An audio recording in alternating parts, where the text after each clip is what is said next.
இந்திராக்கு channel இந்திராமா பேசுகிறேன். நம்ம என்ன செய்ய போகிறோம்னா ரசம் தாங்க. சூப்பரான ரசங்க. மாங்காய் ரசம். ஜுரம் அடிக்கிறவங்க, மாசமாக இருக்கிறவங்க, வாய் கசப்பாக இருக்குது இல்லைங்களா, அந்த மாதிரி உள்ளவங்களுக்கெல்லாம் இந்த ரசம் வந்து ரொம்ப நல்லாயிருக்கும். வாய்க்கு நல்லா ருசியாக இருக்கும் சாப்பிட்றதுக்கு. வாங்க எப்படி செய்யலாம்னு பார்க்கலாம்.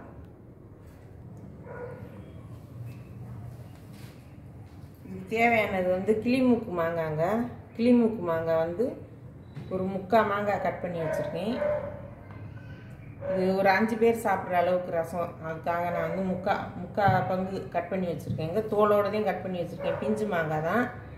ஒரு 3 பச்சை மிளகாய், ஒரு 4-5 சின்ன வெங்காயம், ஒரே ஒரு கொத்து கொத்தமல்லி, ஒரு 4 இதழ் வந்து கருவேப்பிலை. இது வந்து மல்லி வந்து 1/2 ஸ்பூனு, 1.5 ஸ்பூன் துவரம்பருப்பு, ஒரே ஒரு காஞ்ச மிளகா, ஒரு துண்டு பெரிய பெருங்காயம் துண்டு, ஒரு 10 அளவு, ஒரு 10-15 இது வெந்தயம். அந்த அளவுதையும் போடணும், ஏன்னா கசப்பு வந்துடும். 1 ஸ்பூன் மிளகு, 1/2 ஸ்பூன் ஜீரகம், 2 பல் பூண்டு. வாங்க இதை வறுத்து எடுத்துக்கிட்டு வந்துடலாம். பூண்டை தவிர்த்து மற்றெல்லாம் வறுத்து பொடி பண்ணிடலாம். ஒரு 2 சொட்டு அளவுங்க, அதாவது 1/4 டீஸ்பூன் அளவு எண்ணெய், ஒரு 4 சொட்டு இருந்தால் போதும். இந்த பெருங்காயம் பொரியிறதுக்காக தான். பெருங்காயத்தை இப்போ வந்து நம்ம ஃபஸ்ட்டு இதில் சேர்த்துடலாம். அந்த எண்ணெயில்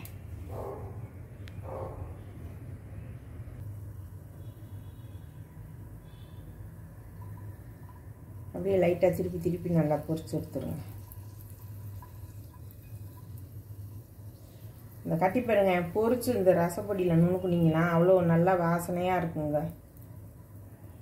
இந்த ரசமும் சூப்பராக வித்தியாசமாக நல்லா டேஸ்ட்டாக அருமையாக இருக்குங்க. இதுக்கு ஒரு துவையல் அரைச்சி சாப்பிட்டீங்கன்னா நல்லா காய்ச்சல் இது மாதிரிலாம் இப்போ நிறைய விஷ ஜுரங்கள்லாம் வருதுங்க. அதுக்கெல்லாம் நல்லாயிருக்கும். இப்போ கர்ப்பமாக இருக்கிறவங்க வாய் வந்து மலன்னு சாப்பிட முடியாது, அந்த மாதிரி உள்ளவங்களுக்கெல்லாம் அந்த மாதிரி ரசம் வச்சு கொடுங்க. சூப்பராக இருக்கும். இப்போ வந்து இது எல்லாத்தையுமே இதில் சேர்த்துடலாங்க. லைட்டாக அப்படி வறுத்துடலாம். காஞ்ச மிளகா ஒன்று இருக்குதுல்ல, அதையும் போட்டுடலாம். அடுப்பை சிம்மில் வச்சுட்டு பொன்னிறமாக வறுத்துடுங்க. வறுத்து பொடி பண்ணிவிட்டு காமிக்கிறேன்.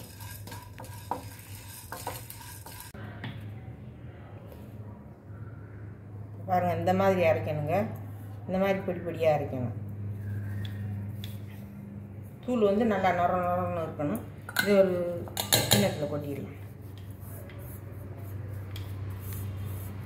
ஒரு ஓரமாக இருக்கட்டும். இப்போ வந்து இதில் வந்து நம்ம வந்து மாங்காயை சேர்த்துடலாங்க. மிக்சி சாரில் மாங்காயை சேர்த்துடலாம், பச்சை மிளகாயும் சேர்த்துடலாம், வெங்காயத்தையும் சேர்த்துடலாம், கொத்தமல்லியும் சேர்த்துடலாம். நான் 4 கருவேப்பிலை வச்சுருந்தேன் இல்லைங்களா, அதை வந்து அதில் பொடியில் போட்டு நுணுக்கிட்டேன். அதை உங்கள்கிட்ட சொல்ல மறந்துட்டேன். அதில் வறுத்து நுணுக்கியாச்சு அந்த 4 இதழ் கருவேப்பிலையும். இதையும் நல்லா நைஸாக அரைச்சி எடுத்துக்கிட்டு வந்துடலாம். மாங்காய் அரைச்சாச்சு பாருங்கள். மாங்காய், பச்சை மிளகாய், வெங்காயம் எல்லாம் அரைச்சாச்சு. கல்லுப்பு வந்து ஒரு 3/4 ஸ்பூன் போட்டுக்கலாம். இதில் சேர்த்துடலாம் ஒரு பாத்திரத்தில். இந்த மாதிரி நைஸாக எவ்வளோ பேஸ்ட்டாக அரைக்க முடியுமோ அரைச்சிடுங்க.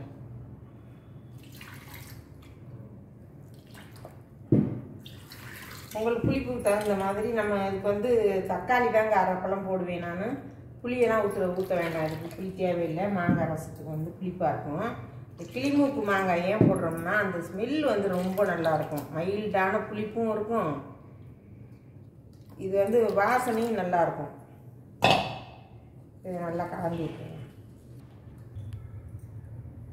ஒரு 2 டீஸ்பூன் அளவு கடலை எண்ணெய் சேர்த்துக்கலாங்க.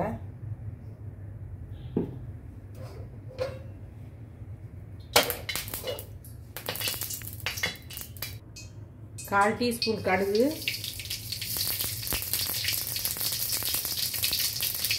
1/4 டீஸ்பூன் உளுந்து,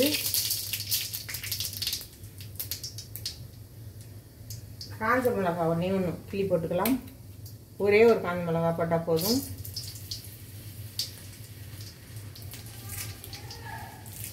கருவேப்பிலை ஒரு கொத்து,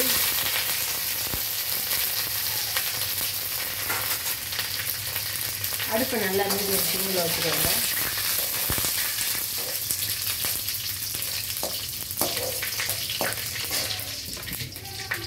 இப்போ வந்து தூள் பெருங்காயம் வந்து கொஞ்சமாக சேர்த்துக்கோங்க. போதும்.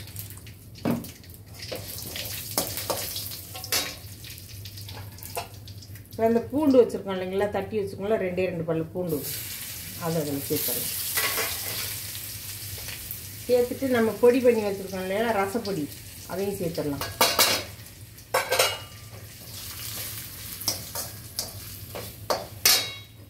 இதுக்கு தேவையான அளவு, ரசத்துக்கு தேவையான அளவு மஞ்சள் பொடி ஒரு 1/2 டீஸ்பூன். இந்த மஞ்சள் பொடி ஸ்பூனில் வந்து 1/2 டீஸ்பூன் சேர்த்துருக்கேன்.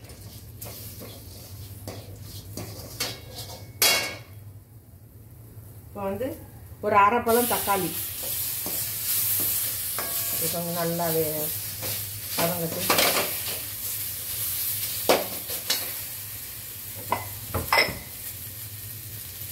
கொஞ்சோண்டு ஒரு 1/4 டீஸ்பூனோட கம்மியாக 2 கல்லுப்பு போட்டோம்னா அது நல்லா வதங்கிடும் சீக்கிரமாக.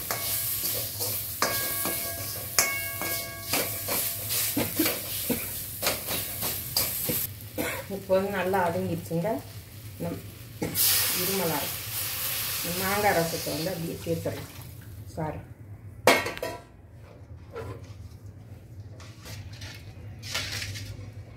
இப்போ பாருங்கள் ரசம் ரெடி ஆயிடுச்சு. பாருங்கள் உப்பு காரம் அதெல்லாம் கரெக்டாக இருக்கான்னு பார்த்துக்கலாம். அவ்வளோ சூப்பராக இருக்குங்க. மனமும் சுவையும் அவ்வளோ அருமையாக இருக்குங்க. நீங்கள் செஞ்சு பாருங்கள். இன்னொரு 1/2 கிளாஸ் தண்ணி விட்டுக்கலாங்க.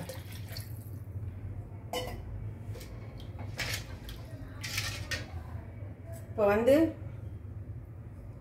இதுக்கு சீக்ரெட் வந்து ஒரு துண்டு வெல்லங்க.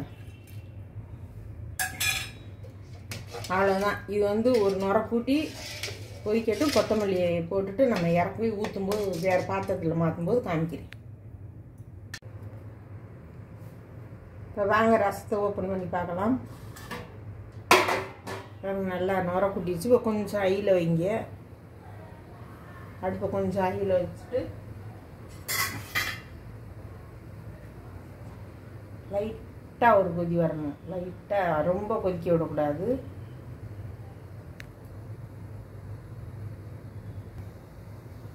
பாருங்க இந்த மாதிரி அங்கங்கே கொதிக்கும் பாருங்க. ரொம்ப கொதிக்க விடக்கூடாது மலைன்னு. இப்போ ஆஃப் பண்ணிடலாங்க. அடுப்பை ஆஃப் பண்ணிவிட்டு இப்படி கிண்டி விட்டுட்டு நம்ம வேறு பாத்திரத்தில் மாற்றிட்டு கொத்தமல்லி தூவிக்கலாம். வாங்க.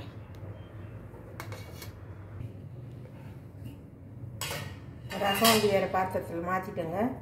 2 கருவேப்பிலை, கொத்தமல்லி இப்போ தூவிடலாம். அருமையான மாங்காய் ரசம் ரெடி ஆயிடுச்சு. இப்படியே ஒரு கலந்து விட்டுடலாங்க. கலந்து விட்டுட்டு கொஞ்சம் தண்ணி, அந்த காலத்துலலாம் அப்படி தாங்க செய்வாங்க. இப்படியே லைட்டாக தண்ணியை தொளிச்சு ஒரு நல்ல டைட்டான மூடியை போட்டு மூடி உரமாக தூக்கி வச்சுருங்க. சாப்பிடும்போது ஓப்பன் பண்ணி சாப்பிட்டு. இப்போ கத்திரிக்காய் பொரியல் தாங்க செய்ய போகிறேன். ரசத்துக்கு வந்து ஒரு 4 டீஸ்பூன் அளவுக்கு நல்ல கடலை எண்ணெய் ஊற்றிக்கலாம். 4 டீஸ்பூன் அளவு கடலை எண்ணெய் ஊற்றிருக்கேன். கத்திரிக்காய் வந்து இந்த மாதிரி நீட்டு வாக்கில் வெட்டி வச்சுருக்கேன். நாட்டு கத்திரிக்காய் தாங்க, நீட்டு வாக்கில் வெட்டி வச்சுருக்கேன். இது ஒரு சைடு இருக்கட்டும். எண்ணெய் நல்லா காயட்டும். கடுகு 1/2 ஸ்பூன் சேர்த்துக்கலாங்க. எண்ணெய் காய்ச்சிருச்சு.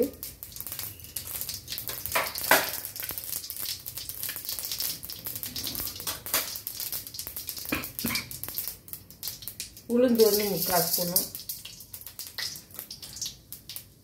இதுக்கு சோம்பு தாங்க சேர்க்கணும். இந்த கத்திரிக்காய் வறுவலுக்கு சோம்பு சேர்க்கணும். சோம்பு ஒரு 1/2 டீஸ்பூன்.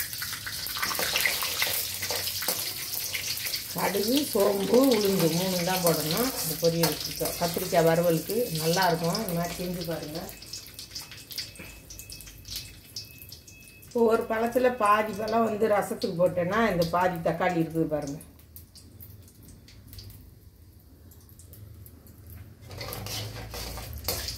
நல்லா வெங்காயம் வந்து ஒரு 2 பல்லாரி வெங்காயம் வெட்டி வச்சுருக்கேன். பொடியாக கட் பண்ணி வச்சுருக்கேன். அதை சேர்த்துக்கேன்.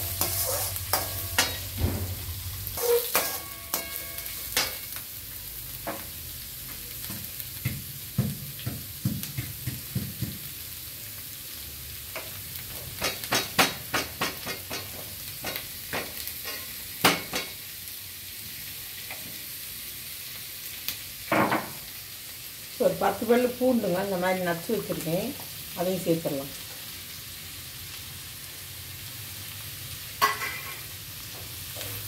இது நல்லா வதங்கட்டும்.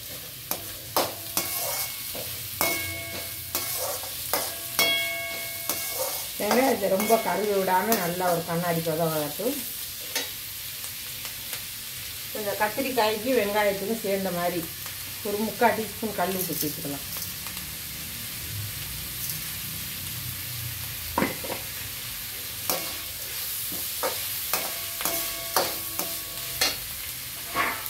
இந்த கட் பண்ணி வச்சுருக்கோம்ல பாதி தக்காளி, அதையும் சேர்த்துடலாங்க.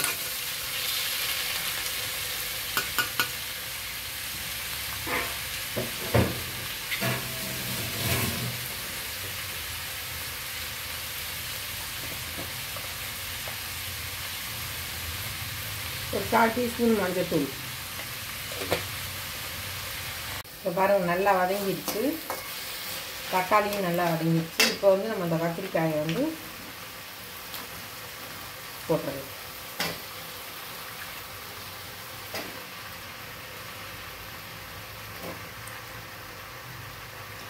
இந்த மாங்காய் ரசத்துக்கு இந்த கத்திரிக்காய் வறுவல் வந்து அவ்வளோ சூப்பராக இருக்குங்க. நீங்கள் செஞ்சு சாப்பிட்டு பாருங்கள். சாப்பிட்டு பார்த்துட்டு எனக்கு கமெண்டில் சொல்லுங்கள். எல்லோரும் சப்ஸ்கிரைப் பண்ணுங்கள். சப்ஸ்கிரைப் பண்ணாமல் பார்க்குறீங்க, சப்ஸ்கிரைப் பண்ணுங்கள். இந்த மாதிரி நல்லா ஒரு கிளறிட்டு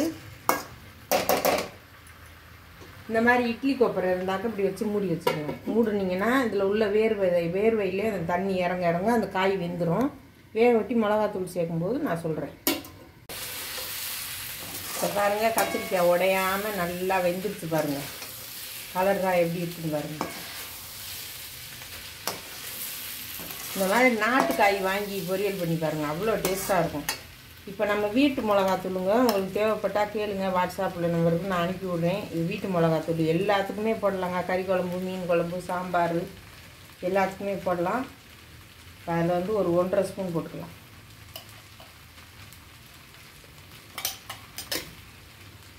இப்போ காஷ்மீர் மிளகாத்தூளுங்க, அதை வந்து ஒரு 3/4 ஸ்பூன் போட்டுக்கலாம். அவ்வளோதாங்க. இது நல்லா எண்ணெய் பிரிஞ்சு வரும்போது இறக்கணும். இப்போ வந்து ஒரு டீஸ்பூன் அளவுக்கு தேங்காய் எண்ணெய்ங்க, செக்கெண்ணெய் தேங்காய் எண்ணெய் 1 டீஸ்பூன் அளவுக்கு அப்படியே ஊற்றி விட்டுருங்க. அவ்வளோதாங்க. இது வறுத்து வேறு பாத்திரத்தில் மாற்றிட்டு நான் உங்களுக்கு காமிக்கிறேங்க. இந்த மாதிரி முத்து முத்தாக இருக்கணுங்க. காய் வந்து ரொம்ப குழன்னு ஆகக்கூடாது, வெந்தும் இருக்கணும். அதே மாதிரி சிம்மிலே போட்டு வேக வைக்கணும், தண்ணி ஊற்றக்கூடாது. இதை மாற்றிட்டு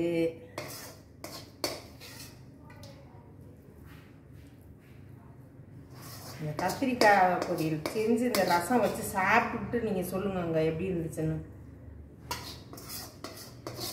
எல்லாரும் ட்ரை பண்ணி பாருங்கள். இது வந்து ஈஸி தான். ட்ரை பண்ணி பார்த்துட்டு சொல்லுங்கள்.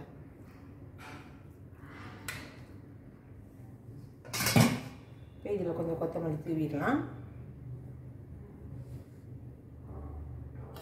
ரசத்துலேயும் கொஞ்சம் கொத்தமல்லி தூவிடலாம்.